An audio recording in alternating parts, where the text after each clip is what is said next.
This is an ABC News special report.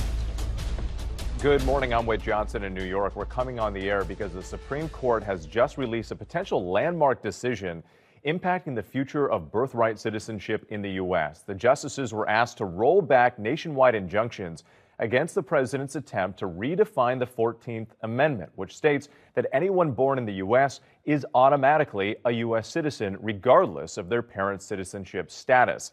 It's been in place for more than 150 years.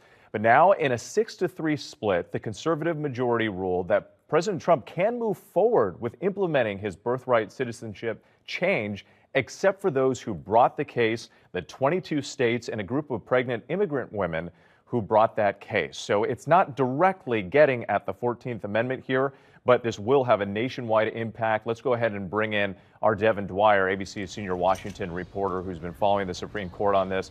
Devin, it's not as straightforward as I think a lot of people were perhaps expecting or hoping to hear. So break down what this actually means. Well, this was a big surprise, Whit, and this is coming from the youngest conservative justice on the Supreme Court, Justice Amy Coney Barrett, 6-3. As you said, in a big win for Donald Trump, saying he can move forward with that executive order that he issued on day one, changing the definition of citizenship in this country. Practically speaking, it means the president can, in the next 30 days, begin to develop guidelines for how he would implement that. It does not mean, however, Whit, that this executive order is free from future legal challenge.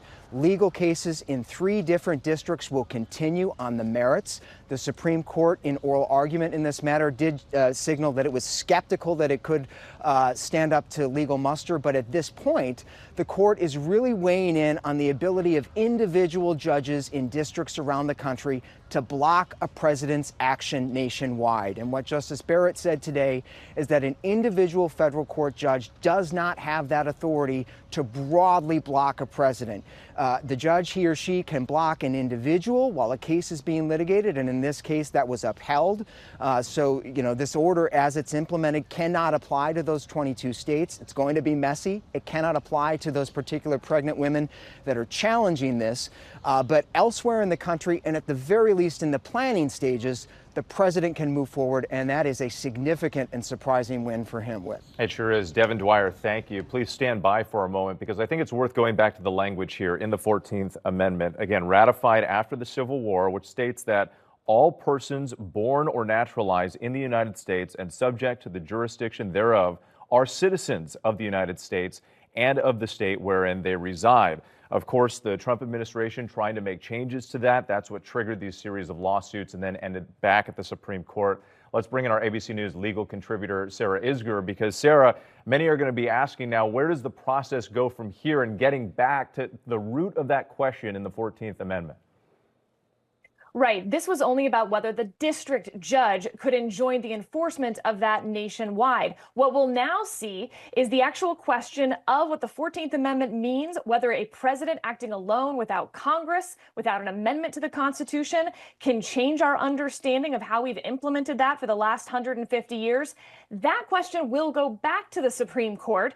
Amy Coney Barrett, in her majority opinion, making clear this decision has nothing to do with the merits of that legal question. The Supreme Court can prevent enforcement of that executive order nationwide. I expect we'll hear more about the merits of that question in the fall. As you read it, the real legal question is on what subject to the jurisdiction thereof means. Is someone who is in the country unlawfully subject to the laws of our country, like a diplomat would not be subject to the laws? At the time of the 14th Amendment, someone who belonged on tribal lands was not subject to our laws.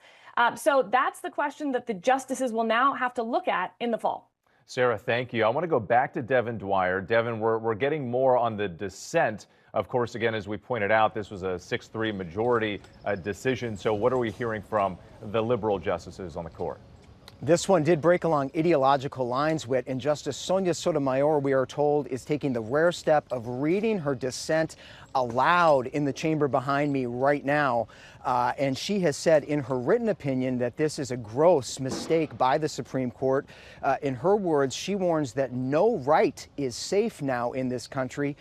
She had hypothesized, Whit, that if a president in the future, say, a Democratic president, decided to issue an order seizing everyone's guns in this country, in her view, that would be lawful until it was struck down by the Supreme Court, that an injunction by a federal judge would not have effect. So a pretty striking statement by the senior liberal. She says that this is really going to upset the apple cart in a whole bunch of cases right now around the country. And we should point out, Whit, that the implications of this decision are going to be quite significant and take some time to figure out. The court today, in saying that individual judges cannot block a president's policy nationwide, will apply to lots of other cases involving Donald Trump, from some of his immigration policies to some of those freezes on federal funding to mass layoffs at federal agencies.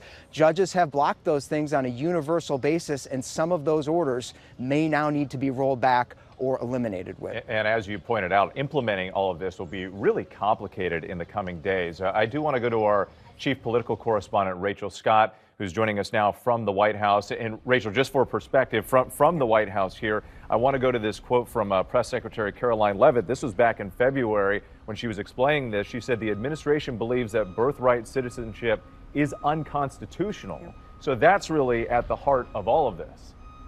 It is at the heart of all of this, and this is something that the president campaigned on. It was once considered this sort of fringe theory years ago. It's something that President Donald Trump campaigned on and that the Republican Party has embraced. We have not heard directly yet from the administration or from the president himself on this, but I could tell you it.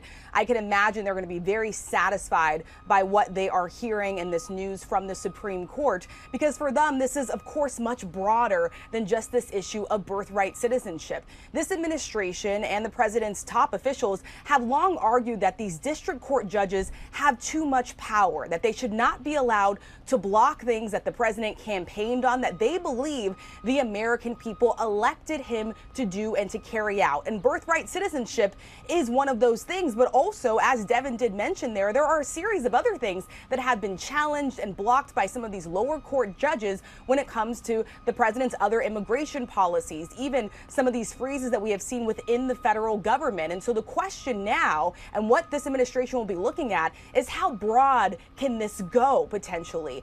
Does that mean that some of those other issues will now have to be rolled back? But when we're talking about on the constitutionality of birthright citizenship, we know that is something that, of course, will continue to come up and could very well find itself in front of the Supreme Court again. And while the administration feels firm about this, as you just read from the press secretary right there, they do feel good about their legal standing on the issue of the constitutionality of birthright citizenship.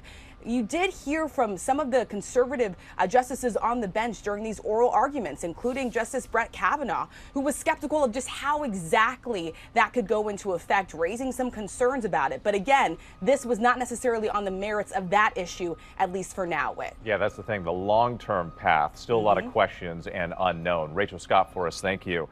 I want to bring in ABC's Maria Villarreal, joining us now from Dallas. Maria, I know you've been speaking with immigration attorneys and advocates. This is going to leave a lot of families in limbo. You know, Whit, at this point, immigration attorneys are saying, listen, this feels like we are splitting the baby. And obviously, we're talking about the merits of, universal injunctions, not necessarily the merits of the case when it comes to birthright citizenship. That being said, most people out there don't really understand the difference between these two. And so this could create a lot of fear in immigrant communities. And that's what they're most concerned about, is the ripple effect, the potential here. Because no doubt the administration is going to see this as a win for them. It's going to push them to move forward, not just on immigration, but other big issues as well. And really, try to get to the community and saying, listen, this is a win for us and a loss for you guys. So you might as well just go ahead and fall in line. Nonprofit organizations right now are trying to get the word out, trying to educate people in these immigrant communities that this is not an absolute loss for them, especially when it has to do with birthright citizenship. But their big concern is if communities feel like this is a loss, we might see more protesting. We might see more issues within these communities because it is creating fear. Maria Villarreal for us and our entire team, thank you. Once again, in a 6-3 split decision, the conservative majority ruling that President Trump can move forward in implementing his birthright citizenship change. However, questions still remain about the 14th Amendment and what that could mean in terms of the constitutionality going forward. So we'll wait to see how that plays out. This is the final day of the Supreme Court's term, and there will be more decisions coming out later today. We will bring them all to you as our coverage continues on ABC News Live, abcnews.com, and then I'll be back with our entire team here on World News Tonight this evening. For now, we'll send you back to regular programming. I'm Whit Johnson in New York. Have a good day. This has been a special report from ABC News.